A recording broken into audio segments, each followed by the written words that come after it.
but we also need to take action to reverse climate change.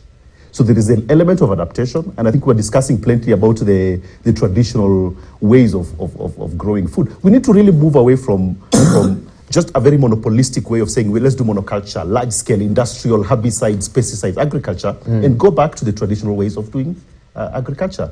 The West, for example, there's a lot of now people in the Western world who are adopting the tropical ways of growing food. So they call them food forests, they call them permaculture, they call them regenerative gardens. But basically what they're saying is how our grandmothers grew food. It's a food forest that just makes sure it conserves water, it harvests water, it preserves water. Your farm is your storage, it reduces post-harvest food losses.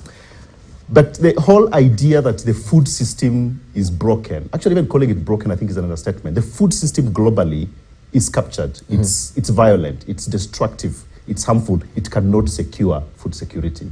The industrial model of agriculture can help increase GDP, but people cannot eat GDP. It's going to cause more hunger and more hunger and more hunger. We look at farmers who are cutting down food crops to plant cash crops. But because the emphasis, even the government policy has been about commercializing agriculture. Once you commercialize agriculture, food security is not the objective.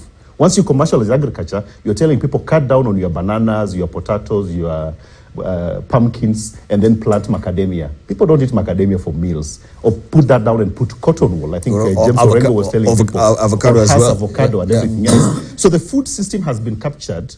That it's no longer about food security, it's about growing GDP, it's about forex exchange, it's about what can we invest so that farmers can sell to us so that we can export so that we can get forex back into the country. So the agricultural system has been captured by GDP growth intentions, and that's why we are seeing some of the food security is really driven by public policy around commercialization of agriculture, moving away from the focus on food security to more how can we grow cash crops. And I think for me that is harmful in a way. So at the national level, investment in smallholder farmers to continue with very good food security, agroecological farming is a very good agenda.